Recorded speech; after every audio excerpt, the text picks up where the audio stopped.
வணக்கம். வாங்க இன்றைக்கி Midea dishwasher 8 plate table top மாடலை அன்பாக்சிங்கும் இதை எப்படி இன்ஸ்டால் பண்ணுறது, இது நமக்கு எப்படி யூஸ்ஃபுல்லாக இருக்கும்ன்றதையும் இந்த வீடியோவில் பார்க்கலாம்.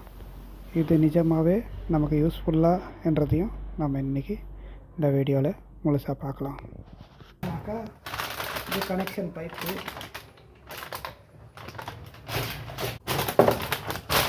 மேனுவல் பணல் கொடுத்துருக்காங்க, சால்ட் போடுறதுக்கு டேப்லெட்டும் கொடுத்துருக்காங்க. 15 amps பவர் டாப் கொடுத்துருக்காங்க. நம்ம 15 amps தான் யூஸ் பண்ணணும், 6 amps போட முடியாது. 6 amps போட்டு 16 amps அடாப்டராக யூஸ் பண்ணாதீங்க. சப்ளை வாட்டர் பைப்பு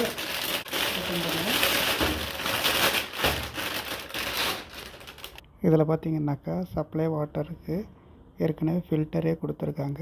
தண்ணியில் எந்த விதமான அழுக்கு எது இருந்தாலும் அது ஃபில்டராகவே வரும்.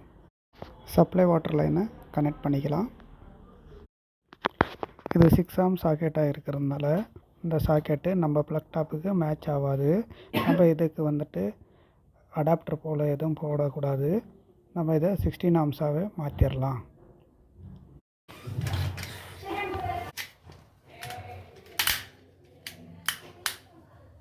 16 amps சாக்கெட் நமக்கு ரெடி ஆகிடுச்சு.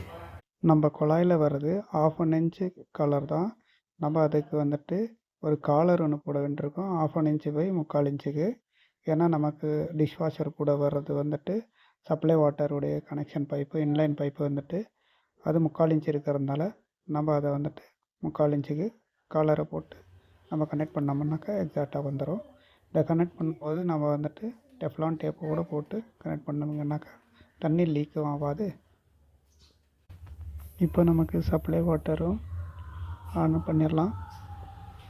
அதை தவிர பவரும் ரெடி ஆகிடுச்சு, அதையும் ஆன் பண்ணுவோம்.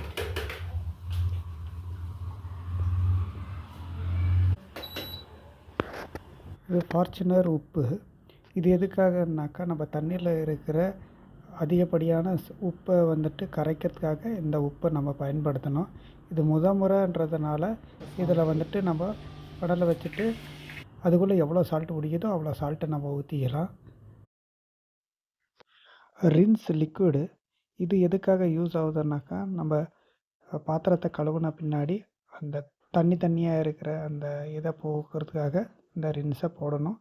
இது ஒரு முறை போட்டாலே போதும். டிட்டர்ஜென்ட் பவுடர் இது எதுக்காகனாக்கா இதுதான் நம்ம பாத்திரத்தை கழுவுற பவுட்ரு. இதில் தண்ணியை மிக்ஸ் பண்ண தேவையில்ல, பவுடராகவே போட்டுக்கினாவே போதும். இது எவ்ரி டைம் நம்ம போட வேண்டியிருக்கும். பாத்திரங்களை நம்ம நீட்டாக அடுக்கிக்கலாம். இதில் மெயினாக நம்ம பார்க்க வேண்டியது எல்லா பாத்திரத்தையும் நம்ம அதனுடைய கேப் விட்டு அடுக்கிக்கணும். அதுக்கப்புறமா இந்த பாத்திரத்தை அடுக்கும்போது நம்ம சரியாக பார்க்க வேண்டியது கீழே ஃபேன் லீஃப் மாதிரி லீஃப் ஒன்று இருக்குது பாருங்கள், இதில் தான் தண்ணி வரப்போகுது. இதுக்கு டச் ஆகாத மாதிரி நம்ம எல்லா பாத்திரத்தையும் நீட்டாக அடுக்கிட்டோம்னாக்கா நம்மளுடைய வேலை முடிஞ்சிருச்சு. இதுக்கப்புறமா பவர் பட்டனை ஆன் பண்ணிவிட்டு அதில் நமக்கு மோடு செலக்ட் பண்ண வேண்டியிருக்கும்.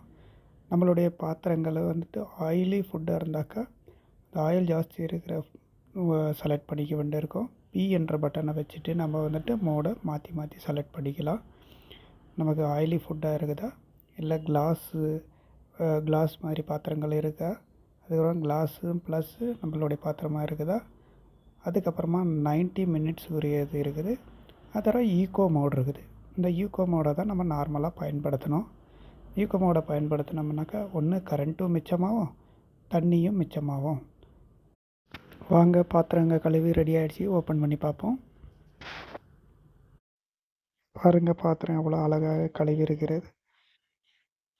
இதை பார்க்கும்போது நம்ம கையில் கழுவுறத விட ரொம்ப அருமையாக வந்திருக்குது. பாத்திரங்களை டிஷ்வாஷரில் கழுவுறதுனால ரொம்ப ஹைஜீனிக்காகவும் இருக்கும். ஏன்னா சுடு தண்ணியில் கழுவுது, அது ரொம்ப ஹைஜீனியாக தான் இருக்கும். அதை தவிர இந்த டிஷ்வாஷரை இதை யாரெல்லாம் பயன்படுத்தலாம்னு சொன்னீங்கன்னாக்கா கண்டிப்பாக ரொம்ப சின்ன ஃபேமிலியாக இருந்தாக்கா ஒரு ஹஸ்பண்ட் அண்ட் ஒய்ஃபு குழந்தைங்க இருந்தாக்கா 2 பேரும் வேலைக்கு போகிறதா இருந்தாக்கா பாத்திரம் கழுவுறது ரொம்ப கஷ்டமாக இருந்தாக்கா கண்டிப்பாக அவங்க இந்த 8 பிளேட் டிஷ் வாஷரை யூஸ் பண்ணலாம்.